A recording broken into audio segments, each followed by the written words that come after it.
மதுரவாயில் துறைமுகம் பறக்கும் சாலை திட்டத்திற்கு தமிழக அரசு தடையில்லா சான்று வழங்கியுள்ளது. மதுரவாயில் சென்னை துறைமுகம் பறக்கும் சாலை திட்டத்திற்கு 1816 கோடி ரூபாய் மதிப்பில் திட்டம் தீட்டப்பட்டு பணிகள் நடைபெற்று வந்தன. இதனிடையே 2011ஆம் ஆண்டு பணிகள் நிறுத்தப்பட்டன. 19 கிலோமீட்டர் தூரம் கொண்ட இந்த திட்டத்தை மீண்டும் தொடங்க வேண்டும் என்று பல்வேறு தரப்பினரும் கோரிக்கை விடுத்து வந்தனர். 30% பணிகள் முடிந்த நிலையில் திட்டம் கிடப்பில் போடப்பட்டது. இந்நிலையில் மதுரவாயில் பறக்கும் சாலை திட்டத்திற்கு தமிழக அரசு தடையில்லா சான்று வழங்கியுள்ளது. 6 ஆண்டாக கிடப்பில் இருந்த திட்டத்தை செயல்படுத்த தமிழக அரசு ஒப்புதல் தெரிவித்துள்ளதால் மதுரவாயில் துறைமுகம் இடையே 1530 கோடி ரூபாயில் சாலை அமைக்கப்பட உள்ளது. நெல்லை மாவட்டம் கூடங்குளம் அணுமின் நிலையத்தின் தடை செய்யப்பட்ட பகுதிக்குள் அத்துமீறி நுழைந்த வடமாநில வாலிபர் கைது செய்யப்பட்டார். கூடங்குளம் அணுமின் நிலைய பாதுகாப்பில் மத்திய தொழில் பாதுகாப்பு படையினர் பாதுகாப்பு பணியில் ஈடுபடுத்தப்பட்டுள்ளனர். இந்நிலையில் பலத்த பாதுகாப்பையும் மீறி அணுமின் நிலைய வளாகத்திற்குள் தடை செய்யப்பட்ட பகுதியான கடற்கரை பகுதிக்குள் வடநாட்டு வாலிபர் ஒருவர் நேற்று அத்துமீறி நுழைந்துள்ளார். அப்போது அங்கு பாதுகாப்பு பணியில் ஈடுபட்டிருந்த பாதுகாப்பு படையினர் அந்த இளைஞரை பிடித்து விசாரணை நடத்தியதில் அவர் உத்தரப்பிரதேசத்தை சேர்ந்த நரேந்திரகுமார் என்பது தெரிய வந்தது. இருப்பினும் எதற்காக அங்கு வந்தார் என்பதை தெரிவிக்க மறுத்ததால் போலீசாரிடம் அவர் ஒப்படைக்கப்பட்டார். அணுமின் நிலைய வளாகத்திற்குள் அத்துமீறி நுழைந்த வடமாநில வாலிபரிடம் போலீசார் விசாரணை நடத்தி வருகின்றனர். மு.க. ஸ்டாலின் எப்படி அரசியல் செய்ய வேண்டும் என்று தெரியாமல் பரிதவித்து வருவதாக பாஜக மாநில தலைவர் தமிழிசை சவுந்தரராஜன் தெரிவித்துள்ளார்.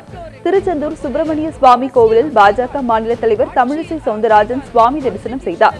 பின்னர் செய்தியாளர்களுக்கு பேட்டியளித்த அவர், நீட் தேர்வை எதிர்கொள்ள மாணவர்கள் தயார் செய்யப்படுவார்கள் என கல்வி அமைச்சர் கூறியுள்ளது ஆரோக்கியமான முடிவு என்றார். தமிழக அரசியல் மோடியை நம்பி செயல்படுவதாக திருமாவளவன் கூறியதற்கு பதிலளித்த தமிழிசை, தமிழகம் மட்டுமல்ல நாடே மோடியை நம்பித்தான் செயல்படுகிறது என்று கூறினார். ரஜினி பாஜகவில் சேரக்கூடாது என பதற்றப்படும் ஸ்டாலின் எப்படி அரசியல் நடத்த வேண்டும் என தெரியாமல் பரிதவித்து வருவதாக தெரிவித்தார். தமிழக அரசின் ஓராண்டு கால ஆட்சியால் மக்களுக்கு எந்தவித பயனும் இல்லை என்று தமிழக வாழ்வுரிமை கட்சித் தலைவர் வேல்முருகன் குற்றம் சாட்டியுள்ளார். புதுக்கோட்டை மாவட்டம் நெடுவாசலில் ஹைட்ரோ கார்பன் திட்டத்தை எதிர்த்து மக்கள் போராடி வருகின்றனர். இந்நிலையில் நெடுவாசல் போராட்டக்காரர்களை சந்தித்த வேல்முருகன் திட்டத்தை ரத்து செய்யும் வரை போராட வேண்டும் என தெரிவித்தார். பின்னர் செய்தியாளர்களிடம் பேசிய அவர், தமிழக அரசு கல்வித்துறையில் பல்வேறு மாற்றங்களை கொண்டு வருவது வரவேற்கத்தக்கது என கூறினார். நீட் தேர்வு முறையை ரத்து செய்வதற்கு தமிழக அரசு நடவடிக்கை எடுக்க வேண்டும் என தெரிவித்த வேல்முருகன், பாஜக தேசிய செயலாளர் ஹெச் ராஜா ஒவ்வொரு நாளும் ஒவ்வொரு செய்தியை கூறி வருவதாக குறிப்பிட்டார். தமிழகத்தில் பாஜகவின் கனவு பலிக்காது என்ற வேல்முருகன், தமிழகத்தை வேறு மாநிலத்தவர்கள் ஆள இனி அனுமதிக்க முடியாது என்று கூறினார்.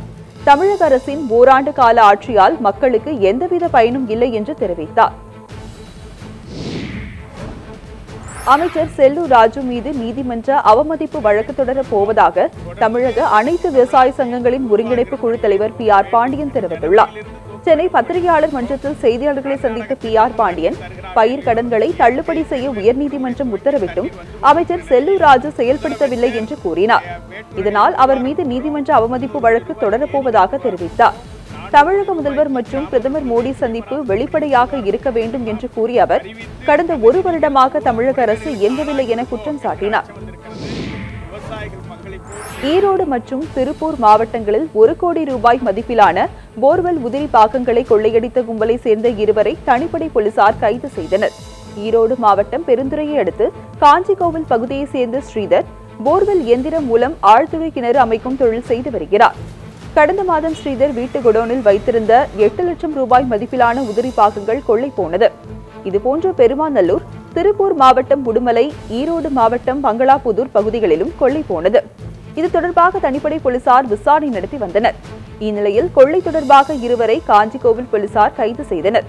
அவர்களிடமிருந்து பல லட்சம் மதிப்பிலான உதிரி பாகங்கள், ஜீப் உள்ளிட்டவை மீட்கப்பட்டன. மதுவிலக்கு சோதனையில் லஞ்சம் பெற்ற வழக்கில் 7 போலீசாருக்கு 2 ஆண்டுகள் சிறை தண்டனையும் தலா 17,000 ரூபாய் அபராதமும் விதித்து சேலம் ஊழல் தடுப்பு கண்காணிப்பு சிறப்பு நீதிமன்றம் தீர்ப்பளித்துள்ளது. சேலம் மாவட்டம் கெங்கவள்ளியில் கடந்த 2000ஆம் ஆண்டு வாகன சோதனையின் போது மதிவாணன் என்பவர் இருசக்கர வாகனம் சாராய கடத்தலுக்கு பயன்படுத்தப்பட்டதாக கூறி மதுவிலக்கு போலீசார் பறிமுதல் செய்தனர். வழக்கு பதிவு செய்யாமல் இருக்கவும் மதுவிலக்கு காவல் ஆய்வாளராக பணியாற்றிய சேகர், உதவி ஆய்வாளராக பணியாற்றிய அருள் உள்ளிட்டோர் 15,000 ரூபாய் லஞ்சம் கேட்டுள்ளனர். இது தொடர்பான புகாரில் காவல் ஆய்வாளர் சேகர் உள்ளிட்டோர் கையும் களவுமாக பிடிபட்டனர்.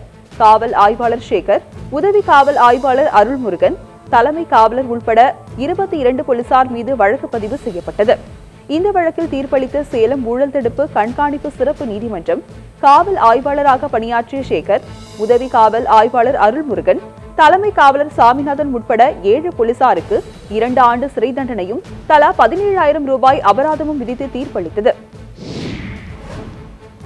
கயத்தாறு தாலுகா தொடர்பாக எழுந்துள்ள எதிர்ப்பு பேச்சுவார்த்தை மூலம் சரி செய்யப்படும் என்று அமைச்சர் கடம்பூர் ராஜு தெரிவித்துள்ளார். தூத்துக்குடி மாவட்ட மாற்றுத்திறனாளிகள் நலத்துறை அலுவலகத்தில் மாற்றுத்திறனாளிகளுக்கு நலத்திட்ட உதவிகள் வழங்கும் விழா நடைபெற்றது.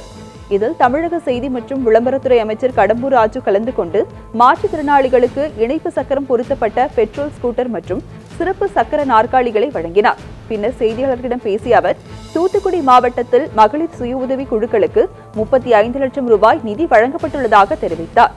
மாவட்டத்தில் 8 தாலுகாக்கள் உள்ள நிலையில் கயத்தாறு புதிய தாலுகா திட்டத்திற்கு காமநாயக்கன்பட்டியை சேர்ந்தவர்கள் எதிர்ப்பு தெரிவித்துள்ளனர். இதனை பேச்சுவார்த்தை மூலம் சரி செய்ய நடவடிக்கை எடுக்கப்படும் என்றும் தெரிவித்தார். ராமநாதபுரம் மாவட்டம் பரமக்குடி அருகே டாஸ்மாக் மதுக்கடையை அகற்றக் கோரி பொதுமக்கள் சாலை மறியலில் ஈடுபட்டனர். பரமக்குடி நகராட்சிக்கு உட்பட்ட 8வது வார்டு ஜீவா நகர் பகுதியில் அரசு மேல்நிலைப் பள்ளி அருகே டாஸ்மாக் கடை உள்ளது. இந்த கடையை அகற்ற நடவடிக்கை எடுக்குமாறு வருவாய்த்துறையிடம் சார் ஆட்சியரிடமும் பலமுறை புகார் அளித்துள்ளனர். நடவடிக்கை எடுக்காதால் ஆத்திரமடைந்த அப்பகுதி பொதுமக்கள் 350க்கும் மேற்பட்டோர் கடையின் முன்பு அமர்ந்து முற்றுகை போராட்டத்தில் ஈடுபட்டனர். மேலும் நயினார் கோவில் சாலையை மறித்து போராட்டத்தில் ஈடுபட்டதால் பரபரப்பு ஏற்பட்டது. இதனால் 30 நிமிடங்களுக்கு மேலாக போக்குவரத்து பாதிக்கப்பட்டது. பரமக்குடி வட்டாட்சியர் சம்பவ இடத்திற்கு வந்து பொதுமக்களிடம் இனிமேல் டாஸ்மாக் கடை இயங்காது என உறுதியளித்ததை தொடர்ந்து மக்கள் கலைந்து சென்றனர்.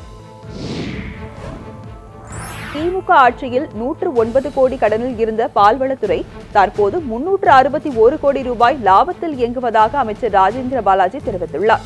திருவள்ளூர் மாவட்டம் காக்கலூர் ஆவின் பால் பண்ணை வளாகத்தில் சுமார் 4 கோடி ரூபாய் செலவில் கட்டப்பட்ட கட்டிடத்தை அமைச்சர் ராஜேந்திர பாலாஜி தொடங்கி வைத்தார்.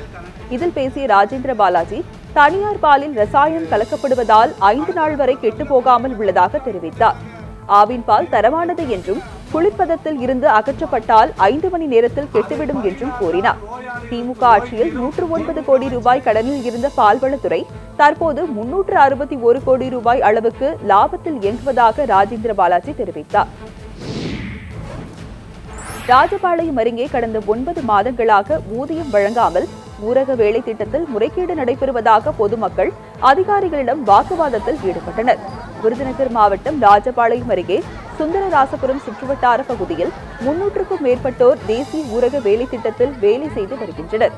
இவர்களுக்கு கடந்த 9 மாதங்களாக ஊதியம் முறையாக வழங்கப்படவில்லை என புகார் எழுந்தது. ஒரு சிலருக்கு மட்டும் 2 மாத ஊதிய வரவு வைக்கப்பட்டு 7 மாத ஊதியம் நிலுவையில் உள்ளது. இது தொடர்பாக கிராம சபை கூட்டத்தில் வட்டார வளர்ச்சி அலுவலர்களிடம் பொதுமக்கள் வாக்குவாதத்தில் ஈடுபட்டனர். அதிகாரிகள் 10 நாட்களுக்குள் வழங்க நடவடிக்கை எடுக்கப்படும் என தெரிவித்தும் பொதுமக்கள் வாக்குவாதத்தில் ஈடுபட்டதால் பரபரப்பு ஏற்பட்டது.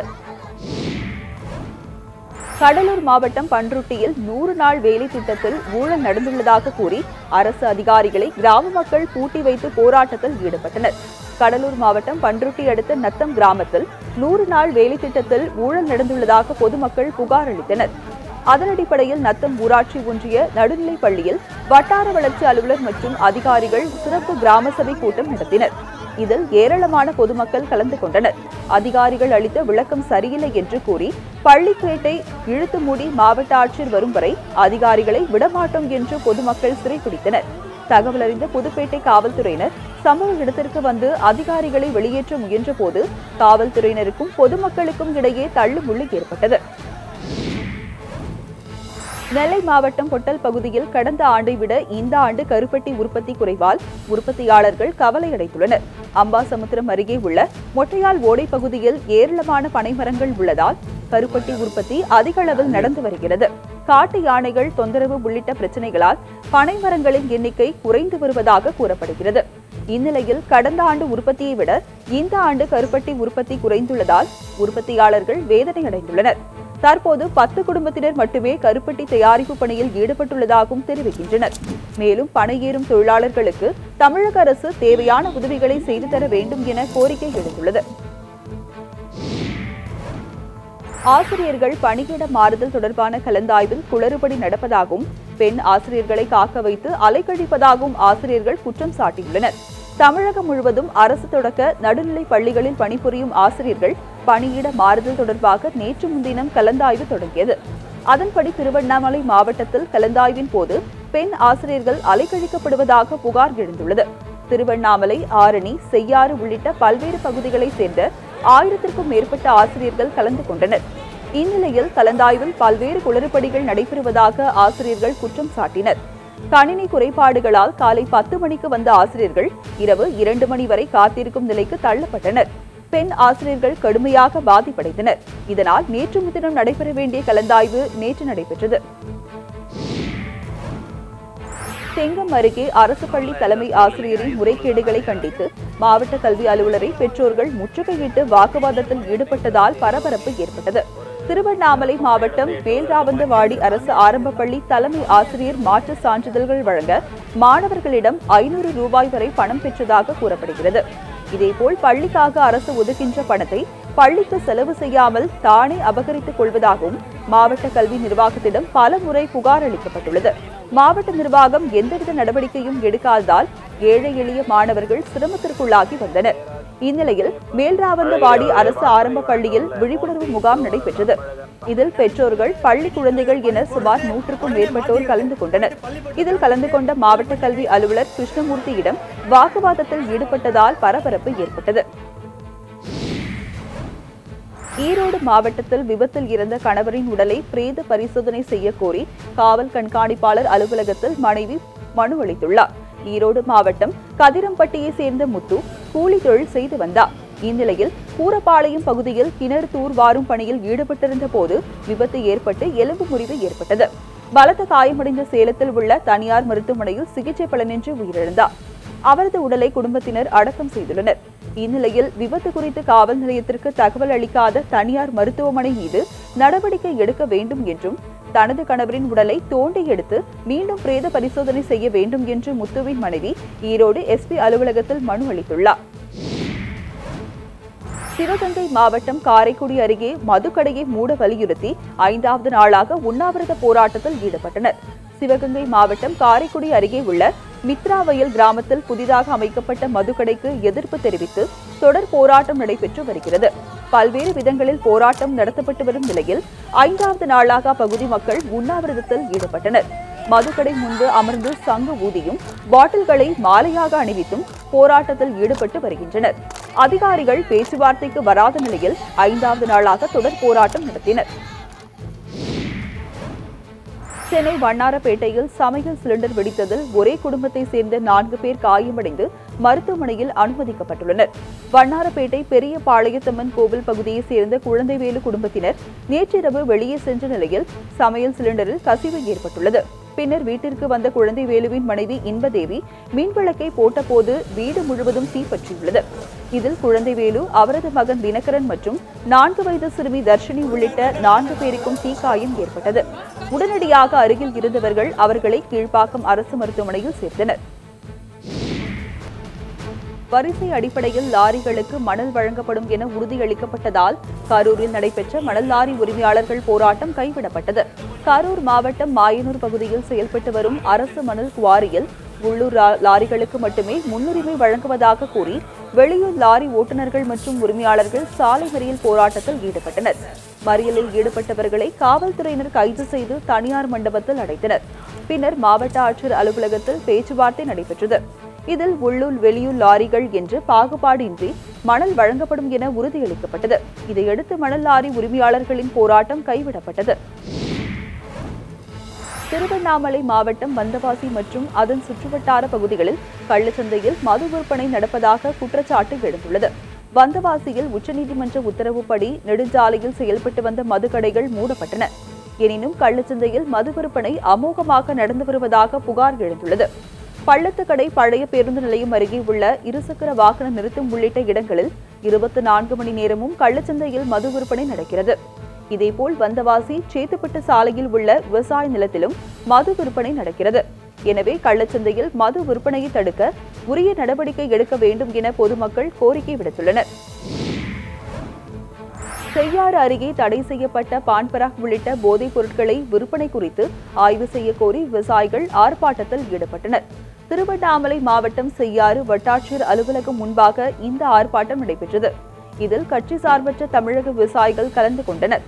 தடை செய்யப்பட்ட பான்பராக் உள்ளிட்ட போதைப் பொருட்கள் குறித்து மாதத்திற்கு 2 முறை அறிக்கை தாக்கல் செய்ய அரசுக்கு உயர்நீதிமன்றம் உத்தரவிட்டிருந்தது. ஆனால் இதனை அதிகாரிகள் பின்பற்றவில்லை என விவசாயிகள் கூறினர். இதனையடுத்து பான்பராக் உள்ளிட்ட போதைப் பாக்குகளின் விற்பனையை ஒழிக்க வேண்டும் என கோரிக்கை வைத்து பான்பராக் பொருட்களை கீழே கொட்டி ஆர்ப்பாட்டத்தில் ஈடுபட்டனர். நாகை மாவட்டம் கொள்ளிடத்தில் காவிரி மேலாண்மை வாரியம் அமைக்க வலியுறுத்தி SDPI கட்சியினர் கண்டன ஆர்ப்பாட்டத்தில் ஈடுபட்டனர். காவிரி ஒற்றை தீர்ப்பாய சட்ட முன்வடிவை திரும்ப பெற வேண்டும், காவிரி மேலாண்மை வாரிய ஒழுங்குமுறை குழு அமைக்க என்பன உள்ளிட்ட கோரிக்கையை வலியுறுத்தி கொள்ளிடத்தில் SDPI கட்சியினர் ஆர்ப்பாட்டம் நடத்தினர். விவசாயத்தை பாதுகாக்க நடவடிக்கை எடுக்காத மத்திய அரசை கண்டித்து கண்டன முழக்கங்களை எழுப்பினர்.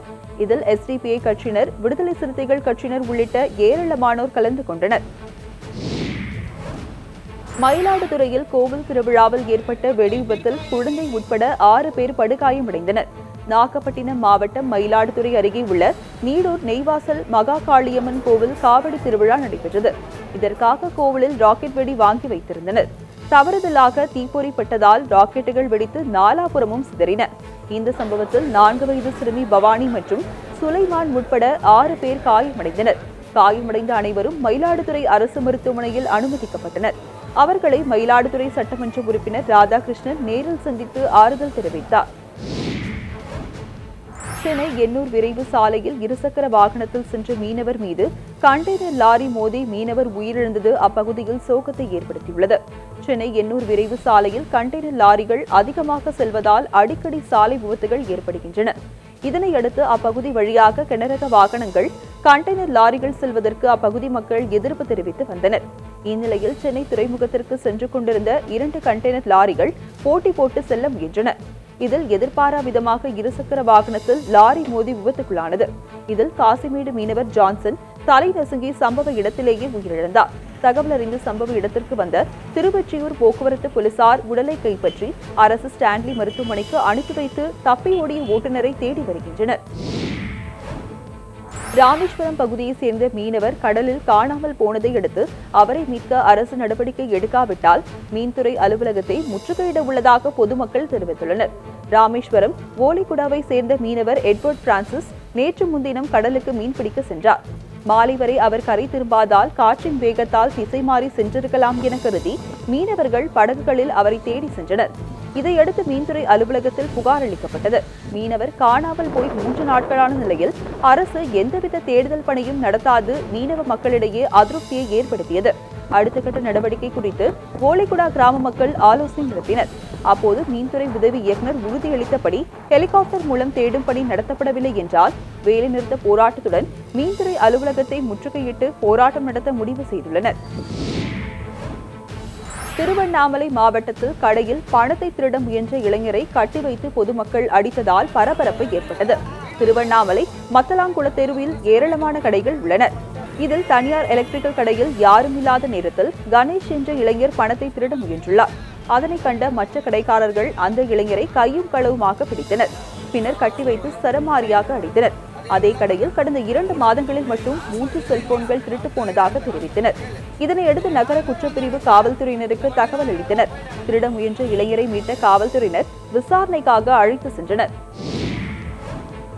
நெல்லை மாவட்டம் குற்றாலத்தில் அடுத்த மாதம் சீசன் தொடங்க உள்ளதை அடுத்து பாதுகாப்பு அம்சங்கள் குறித்து ஆய்வு நடத்தப்பட்டது.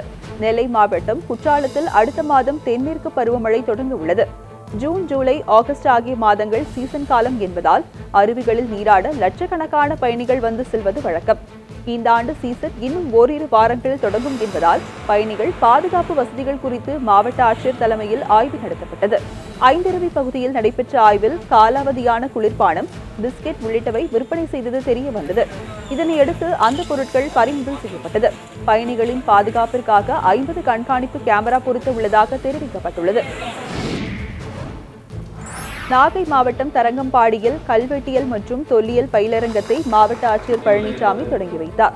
நாகை மாவட்டம் தரங்கம்பாடியில் தமிழக அரசு தொல்லியல் துறை சார்பில் கல்வெட்டு மற்றும் தொல்லியல் பயிலரங்கம் தொடங்கியது. தொல்லியல் துறை துணை இயக்குநர் சிவானந்தம் தலைமையில் நடந்த தொடக்க நிகழ்ச்சியில் நாகை மாவட்ட ஆட்சியர் பழனிசாமி கலந்து கொண்டு பயிலரங்கை தொடங்கி வைத்தார். ஜூன் 6ஆம் தேதி வரை 15 நாட்கள் நடைபெறும் இந்த பயிலரங்கத்தில் வரலாற்று முதன்மை சான்றுகளான கல்வெட்டுகள், நாணயங்கள், செப்பு பட்டயங்கள், ஓலைச்சுவடிகள், பனை ஓடுகள் ஆகியவற்றில் உள்ள எழுத்துக்களை எவ்வாறு படிப்பது என்பது குறித்து பயிற்சி அளிக்கப்படுகிறது. தமிழ்நாட்டின் கலை, வரலாறு, பண்பாடு, கல்வெட்டு மற்றும் தொல்லியல் துறை சம்பந்தமான தகவல்களை அறிந்து கொள்ளவும் விழிப்புணர்வை ஏற்படுத்தவும் நடத்தப்படும் இந்த பயிலரங்கத்தில் கல்லூரி மாணவர்கள் பங்கேற்றனர். தருமபுரி மாவட்டத்தில் ஆலங்கட்டி மழையால் மாங்காய் விவசாயம் பாதிக்கப்பட்டுள்ளதாகவும் மாங்காய் விவசாயிகளுக்கு அரசு இழப்பீடு வழங்க வேண்டும் என விவசாயிகள் கோரிக்கை விடுத்துள்ளனர். தருமபுரி மாவட்டம் பாலக்கோடு சுற்றுவட்டார பகுதியில் ஆயிரக்கணக்கான ஏக்கரில் மாங்காய் விவசாயம் நடைபெறுகிறது. இங்கு உற்பத்தியாகும் செந்துரா, பெங்களூரா, அல்போன்சா, பித்தர், மல்கோவா, பங்கனப்பள்ளி போன்ற மாம்பழங்கள் வெளி மாநிலம் மட்டுமல்லாது வெளிநாடுகளுக்கு ஏற்றுமதி செய்யப்படுகிறது. இந்நிலையில் மாங்காய் பூத்தில் இருந்து கடும் வறட்சி காரணமாக விவசாயிகள் விலைக்கு தண்ணீர் வாங்கி விவசாயம் செய்தனர். தற்போது கோடை மழையால் ஆலங்கட்டி மழையால் மாங்காய்கள் சேதமடைந்துள்ளன. இதனையடுத்து மாங்கூழ் தயாரிக்க அறுவடை செய்து வருகின்றனர். ஒரு டன் மாங்காய் 10,000 ரூபாய் வரை மட்டுமே விற்பனையாவதால் விவசாயிகள் நஷ்டமடைந்துள்ளனர். இதனால் பாதிப்படைந்த மா விவசாயிகளுக்கு தமிழக அரசு உரிய இழப்பீடு வழங்க வேண்டும் என விவசாயிகள் வலியுறுத்தியுள்ளனர். விழுப்புரத்தில் சாலை பாதுகாப்பு விழிப்புணர்வை வலியுறுத்தும் வகையில் காணொலி காட்சி பொருத்தப்பட்ட அறையை மாவட்ட ஆட்சித்தலைவர் தொடங்கி வைத்தார். விழுப்புரம் மாவட்டத்தில் கல்வி நிறுவனங்களின் வாகனங்கள் மாவட்ட கண்காணிப்பு குழுவால் ஆய்வு செய்யப்பட்டு வருகிறது. வட்டார போக்குவரத்து அலுவலகத்திற்கு உட்பட்ட 227 வாகனங்கள் ஆய்வுக்கு உட்படுத்தப்பட்டது. இதில் 165 வாகனங்களில் சோதனை நடைபெற்றது. இவற்றில் குறைகள் காணப்பட்ட 23 வாகனங்கள் குறைகள் சரி செய்யும் பொருட்டு திருப்பி அனுப்பப்பட்டது. திருப்பி அனுப்பப்பட்ட வாகனங்கள் வரும் 31ஆம் தேதிக்குள் சரி செய்து வட்டார போக்குவரத்து அலுவலகத்தில் ஆய்வுக்கு உட்படுத்த வேண்டும் என உத்தரவிடப்பட்டுள்ளது. இந்நிலையில் சாலை பாதுகாப்பு விழிப்புணர்வை பொதுமக்களுக்கு வலியுறுத்தும் விதமாக சாலை பாதுகாப்பு நிதியிலிருந்து வழங்கப்பட்ட காணொலி காட்சி பொருத்தப்பட்ட அறையை பொதுமக்கள் பயன்பாட்டிற்காக மாவட்ட ஆட்சியர் சுப்பிரமணியன் தொடங்கி வைத்தார்.